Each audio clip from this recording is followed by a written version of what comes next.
नमस्कार, मैं हूं Iqbal Parvez. India news desk में आपका स्वागत है। साथियों, हमारे देश में न ऑक्सीजन की कमी पड़ती, न रेमडेसिविर इंजेक्शन की कमी होती और ना ही वैक्सीन की कमी होती, मगर इन सब चीज़ों की कमी है क्योंकि हमारे प्रधानमंत्री नरेंद्र मोदी और भारतीय जनता पार्टी की सरकार इन सब चीज़ों को एक्सपोर्ट करने में व्यस्त है। जी हाँ, एक्सपोर्ट हो रहा है, विदेश जा रहे हैं। हमारे देश में जो जिस तरह से कोरोना ने कहर मचाया है, लोग मर रहे हैं, उनके पास हॉस्पिटल में जगह नहीं है, बेड नहीं है, दवाइयाँ नहीं है, वैक्सीन नहीं है और रेमडेसिविर इंजेक्शन नहीं है, ऑक्सीजन नहीं है, मगर प्रधानमंत्री नरेंद्र मोदी क्या कर रहे हैं? एक्सपोर्ट कर रहे हैं। और तो और लोग मर रहे हैं और हमारे प्रधानमंत्री नरेंद्र मोदी और अमित शाह क्या कर रहे हैं? चुनाव जीतने के लिए कलकत्ता में, बंगाल में रैलियों पर रैलियां कर रहे हैं। ये है हमारी सरकार, ये है हमारी भारतीय जनता पार्टी। जी हाँ, ये जो जिस तरह से अभी आप सोचिए कि ऑक्सीजन की कितनी बड़ी किल्लत हुई है हमारे देश में। ऑक्सीजन लोगों को नहीं मिल रहा है, मगर हमारी सरकार ऑक्सीजन को पिछले एक साल में 2 गुना एक्सपोर्ट कर दिया है। जी हाँ, प्रियंका गांधी ने भी इस पर सवाल उठाए हैं। वैसे पूरा देश सवाल उठा रहा है। प्रियंका गांधी ने जो ट्वीट किया, उन्होंने ये लिखा है कि 2019-20 में 4,502 मैट्रिक टन एक्सपोर्ट किए गए थे। आपको ये सोचिए कि हमारे यहाँ पे भी कोरोना बहुत ज़्यादा है और ऑक्सीजन की ज़रूरत है, मगर प्रधानमंत्री क्या कर रहे हैं? एक्सपोर्ट पर रोक नहीं लगा रहे हैं, वो एक्सपोर्ट पर एक्सपोर्ट किए जा रहे हैं।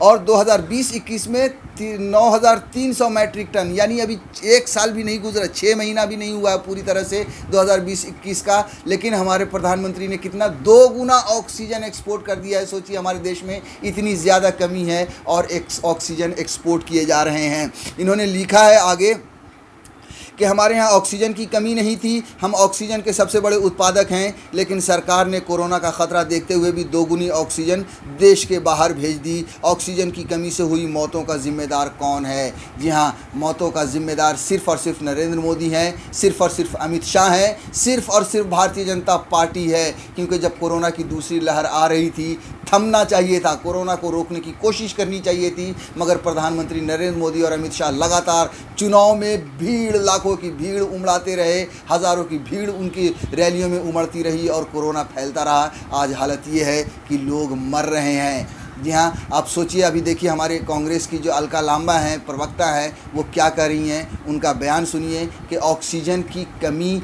नहीं होती अगर प्रधानमंत्री नरेंद्र मोदी एक्सपोर्ट ना करते। कुछ यही ऐसा ही कहा है प्रियंका गांधी ने भी। आप पहले सुनिए।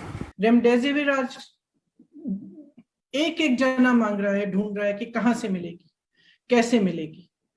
1.1 मिलियन रेमडेसिविर इंजेक्शंस वर एक्सपोर्टेड।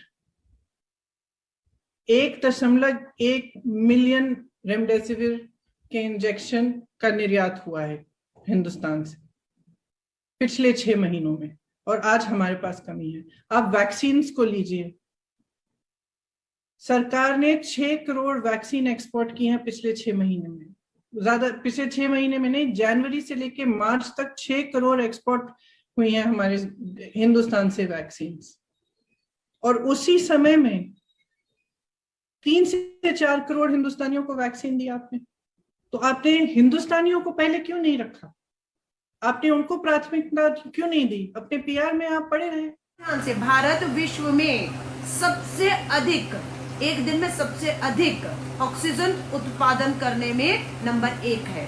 पूरे विश्व में सबसे ज्यादा 24 घंटों में किसी देश में ऑक्सीजन का उत्पादन होता है तो वो भारत में होता है 7500 मैट्रिक टन। भारत में 7500 मैट्रिक टन हर 24 घंटे में भारत में ऑक्सीजन बनती है, जो विश्व में सबसे अधिक है, नंबर 1 पर। लेकिन हमारे में कमी क्यों आई? सुनिएगा दोबारा। क्यों भारत के लोग, क्यों हमारे ही लोग हॉस्पिटल में ऑक्सीजन की कमी के वजह से दम तोड़ रहे? सुनिएगा। ये सरकार, जो भारत की सरकार, जिसे ऑक्सीजन के एक्सपोर्ट पर, बाहर भेजने पर रोक लगानी थी, उसने रोक नहीं लगाई। और उसने, उसी भारत सरकार ने इसी साल 2021 में जनवरी, फरवरी और मार्च 3 महीने में 9300 यानी कि 9,300 मैट्रिक टन, 9,300 मैट्रिक टन का निर्यात किया है दूसरे देशों को भेजी। पिछले साल कितनी भेजी थी? पिछले साल 4,000 500 मैट्रिक टन, उससे दुगनी ऑक्सीजन इस साल, जब हमें सबसे ज्यादा अधिक जरूरत है, देश दूसरी बड़ी लहर से गुजर रहा है, हमें ऑक्सीजन अपने लिए रखनी थी, टीके अपने लिए रखने थे, तब प्रधानमंत्री जी अपनी वाहवाही के लिए, अपनी छवि चमकाने के लिए 7 करोड़ टीके बाहर भेजते हैं और ऑक्सीजन इस पहले 3 महीने में 9,300 मैट्रिक टन ऑक्सीजन बाहर भेजी। साथियों, हमारे देश में वैक्सीन की भी कमी नहीं होती, रेमडेसिविर इंजेक्शन की भी कमी नहीं होती। जी हाँ, आप सोचिए कि पिछले 6 महीने में 1.1 मिलियन रेमडेसिविर इंजेक्शन एक्सपोर्ट की गई हैं। सोचिए अगर हमारे देश में कितनी कमी हो रही है, कहीं पे ये दवाई उपलब्ध नहीं है, जल्दी मिल नहीं रही है, मगर ये एक्सपोर्ट की जा रही है। पिछले 6 महीने में 1.1 मिलियन रेमडेसिविर इंजेक्शन को एक्सपोर्ट किया जा चुका है। 6 करोड़ वैक्सीन भी एक्सपोर्ट हुए हैं। सोचिए कि राज्य सरकारें मांग रही हैं कि हमें वैक्सीन दीजिए, लोग कह रहे हैं कि वैक्सीन का उत्पादन बढ़ाया जाए किसी भी तरह से, मगर मोदी सरकार क्या कर रही है, वैक्सीन विदेशों में भेज रही है। हमारे देश में लोग मर रहे हैं, उनकी कोई चिंता नहीं है, लेकिन एक्सपोर्ट करने की चिंता प्रधानमंत्री नरेंद्र मोदी को खूब है। जी हाँ, इसके अलावा आप सोचिए कि ये जो रेमडेसिविर इंजेक्शन है, इसके लिए तो ब्लैक मार्केटिंग भी शुरू हो चुकी है और भारतीय जनता पार्टी के नेता का भी उसमें नाम आने लगा है। जी हाँ, आप सोचिए महाराष्ट्र के पूर्व मुख्यमंत्री देवेंद्र फडणवीस का नाम आ चुका है कि किस तरह से रेमडेसिविर इंजेक्शन पकड़ा गया है, उसकी किस तरह से पूछताछ हुई है। हम आपको थोड़ा सा विस्तार से ये खबर बता देते हैं कि मामला क्या है। कोरोना के इलाज में काम आने वाली दवा रेमडेसिविर के मसले पर क्यों घिर गई बीजेपी। भारत में कोरोना के सेकंड वेव की वजह से कई राज्यों में तबाही मची है। इस बीच कोरोना संक्रमण के इलाज में काम आने वाली दवा रेमडेसिविर की किल्लत की खबरें आ रही हैं। कई राज्यों में रेमडेसिविर की ब्लैक मार्केटिंग भी हो रही है। हाल ही में सरकार ने इस दवा की कीमत भी घटा दी है। अब रेमडेसिविर को लेकर एक नया विवाद सामने आया है।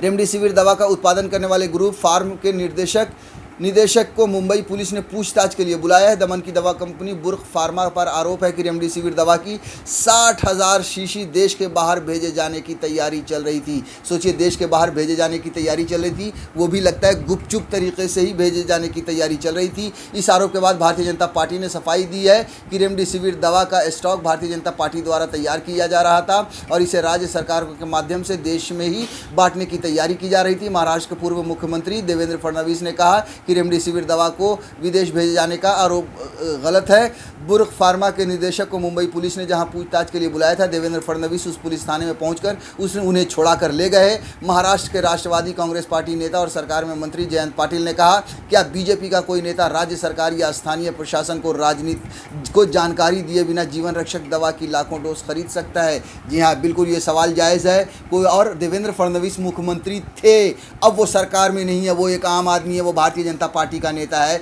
वो इतनी बड़ी डोज कैसे ये कर सकता है? कैसे सरकार की बिना मर्जी के या बिना जानकारी के वो आदमी इतनी बड़ी दवाई का डोज कैसे इकट्ठा कर सकता है? देवेंद्र फडणवीस की पूरी तरह से चोरी पकड़ी गई है और वो आदमी बेनकाब हो चुका है। महाराष्ट्र सरकार ने 12 अप्रैल को कहा था कि कोरोना के इलाज में काम आने वाली ये दवा रेमडेसिविर खुदरा दुकानों से नहीं बेची जाएगी और इसकी सीधे अस्पताल को आपूर्ति की जाएगी। केंद्र सरकार ने ही रेमडेसिविर दवा के निर्यात पर प्रतिबंध लगा दिया है। साकेत गोखले ने इस बारे में ट्वीट किया, देवेंद्र फडणवीस जैसा कोई आदमी कैसे रेमडेसिविर दवा का स्टॉक कर सकता है? जी हाँ, आप सोचिए कि अब ब्लैक मार्केटिंग भी शुरू हो चुकी है और आरोप भारतीय जनता पार्टी के इतने बड़े नेता पर भी लग चुका है। आपको बता दें कि वैक्सीन पर भी अब ब्लैक मार्केटिंग शुरू होगी, घोटाले शुरू होंगे, घपलेबाजी शुरू होंगे, बिल्कुल। और इसकी बुनियाद खुद प्रधानमंत्री नरेंद्र मोदी ने रखी है, जब उन्होंने अभी एक नए कुछ नियम जो बनाए हैं या जो एक पॉलिसी बनाई है कि किस तरह से वैक्सीन को ये करना है, बांटना है या किस तरह से जन जन तक पहुंचाना है। उस पॉलिसी में आप कांग्रेस के नेता अजय माकन की बात को सुनिए, आपको खुद अंदाज़ा हो जाएगा कि नरेंद्र मोदी ने किस तरह से घोटाले का, घपले का और ज़्यादा पैसा खींचने का, गरीबों को मारने का एक तरह से लाइसेंस दिया है या देने जा रही है वैक्सीन के नाम पर। मुख्य बात यह है कि केंद्र सरकार ने इसकी कीमतें तय नहीं करी, इसकी कीमतें प्राइवेट उत्पादकों के हाथ में छोड़ दी है और उनके साथ में राज्य सरकारें जो नेगोशिएट करेंगी या प्राइवेट हॉस्पिटल जो नेगोशिएट करेंगे उसको कर दिया है। तो राज्य सरकारों को के लिए वैक्सीनेशन की कीमत केंद्र सरकार ने तय नहीं करी। प्राइवेट उत्पादकों एवं प्रदाता के हाथों लूट एवं मुनाफाखोरी का यह लाइसेंस है। नई वैक्सीन पॉलिसी से प्राइवेट एवं राज्य सरकारों को भी केंद्र सरकार की कीमतों पर वैक्सीनेशन मिलनी चाहिए, ये हमारी मांग है। तो जो रेट पे केंद्र सरकार को मिल रही है और अभी भी 250 रुपए केंद्र सरकार के इंटरवेंशन के बाद में प्राइवेट हॉस्पिटल्स के अंदर एक एक टीका की कीमत है, तो वही कंटिन्यू आगे किया जाना चाहिए। इसको आगे मार्केट फोर्सेस के ऊपर छोड़ा नहीं जाना चाहिए, ये हमारी मांग।